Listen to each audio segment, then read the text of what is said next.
Phase 1 of the Novice Training Program starts with 3 sets of 12 reps. In Phase 2, we switch to 3 sets of 8 reps. Finally, in Phase 3, we drop down to 3 sets of 5 reps. The volume decreases with each phase. Why? To explain, let's look at the American College of Sports Medicine position stand on training progression. NTP uses a classic linear model of periodization. That sounds really fancy and complicated, but it's actually really simple.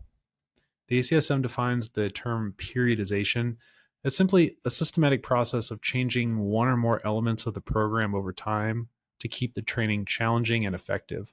With the Novice Training Program, we are systematically altering 2 elements: total volume, which is the number of reps, and intensity, which we manage using the subjective concept of reps in reserve. A classic linear model begins with a high initial training volume and a low intensity.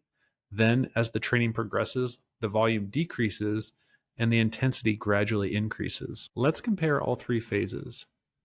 Phase 1 begins with a relatively high volume, 3 sets of 12 equals 36 reps total, and a low intensity represented by 6 to 10 reps in reserve. In Phase 2, we lower the volume. We will do 3 sets of 8 reps, which equals 24 reps total, and there is a higher intensity represented by 4 to 6 reps in reserve. Then in Phase 3, we have the lowest volume. We go down to 3 by 5, which is 15 reps total, and the highest intensity represented by 2 to 4 reps in reserve. That explains how and why the Novice Training Program uses a classic linear model, but why does the NTP start with 3 sets of 12 and then progress to 3 sets of 8 reps? Why did we select those numbers? The ACSM recommends that novice to intermediate individuals train with loads corresponding to 60 to 70% of a 1 rep max for 8 to 12 reps. Based on this recommendation, we decided to start with 3 sets of 12 reps in Phase 1 and then progress to 3 sets of 8 in Phase 2. Each phase will be run for about 6 to 8 weeks, so our novice athletes will spend between 12 to 16 weeks training with rep schemes recommended by the American College of Sports Medicine. Spending time with higher volumes and lower intensities offers our athletes more opportunity to practice movements, develop skills, and build confidence while minimizing fatigue and soreness. In Phase 3, we step out of these recommendations when we transition to 3 sets of 5 reps.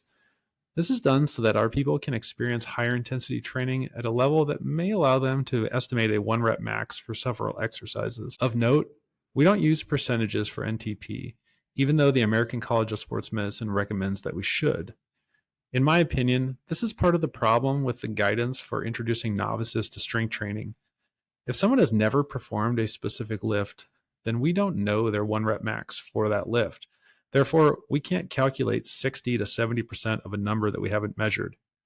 And it seems to be unethical to 1 rep max a novice for exercises that they've never done before. Imagine maxing out on a back squat if you've never put a barbell on your back.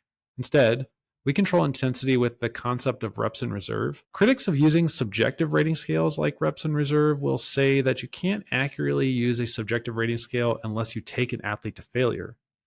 If an athlete doesn't know what failure feels like with a specific exercise, then their subjective rating won't be accurate. For example, if you don't know what failure feels like on a back squat and you rate a specific set at 10 reps in reserve, it's very likely that the actual reps in reserve is much higher, let's say 15 to 20 reps in reserve.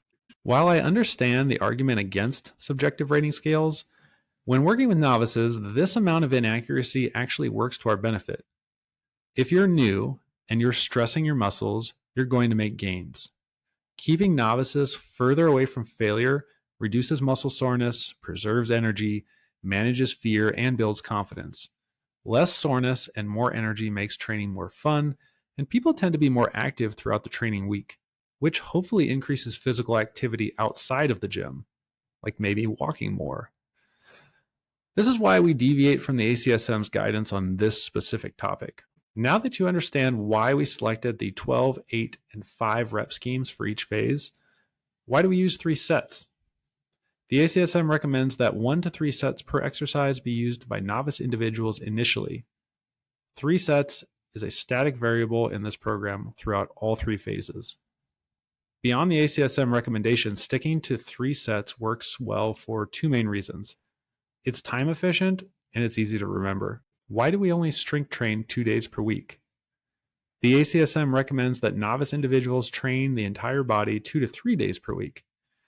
Requiring 2 strength sessions per week is a lower time commitment, which enhances compliance for many people. Also, most people who are new to strength training don't want to live in the gym.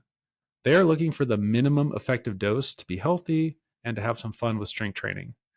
2 sessions per week offers people time to enjoy other physical activity or add additional strength training days if their passion for strength training grows. A commitment of 2 days per week is doable with most busy schedules, it produces results, and it doesn't induce significant fatigue. This helps make resistance training approachable for people who may not otherwise believe that they can fit strength training into their lives. For our people, it's proven to be a good place to start.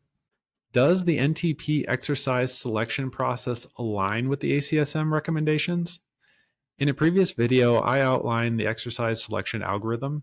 If you haven't watched that video, check out Lecture 1. For novice, intermediate, and advanced individuals, the American College of Sports Medicine recommends using concentric, eccentric, and isometric muscle actions. The Novice Training Program uses all of these. The ACSM also recommends using unilateral and bilateral exercises, as well as single and multi-joint exercises.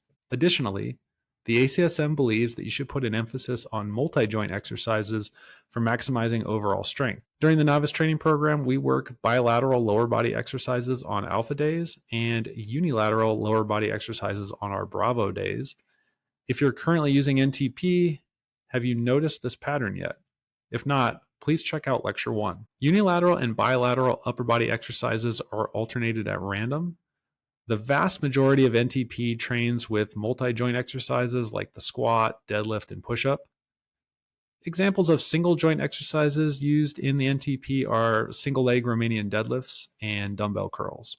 The ACSM recommends that novice athletes utilize free weight and machine exercises. The only reason that we don't incorporate machines into NTP is due to equipment availability. We train free weight and body weight exercises because that's all we have. Lastly, the ACSM recommends that untrained individuals use slow to moderate velocities when lifting. Doctrinally, the Novice Training Program does not incorporate any high velocity loaded exercises, such as a clean, jerk, or snatch. However, high velocity power training could be incorporated by adding plyometrics or agility work. When I work with groups or individuals, I will add this type of training onto the front end of a session if the athletes are ready. Also, most barbell and dumbbell exercises can be modified by adding higher velocities. As technique and confidence improves, moving weights faster can be a really entertaining and valuable addition. In NTP, higher velocities become more relevant in Phase 3 when we perform heavy sets of 5 reps. In Phase 3, the reps in reserve is set at 2 to 4, which puts an athlete fairly close to a 5-rep max. Bar speed is important for heavy lifting. By that point in the program, people have been training for at least 12 weeks. They've seen improvements in skill, confidence, strength, and conditioning. Most people are ready for higher velocities by Phase 3, and perhaps Phase 3 may be more of an intermediate challenge than a novice program, but I'm keeping it in NTP for now.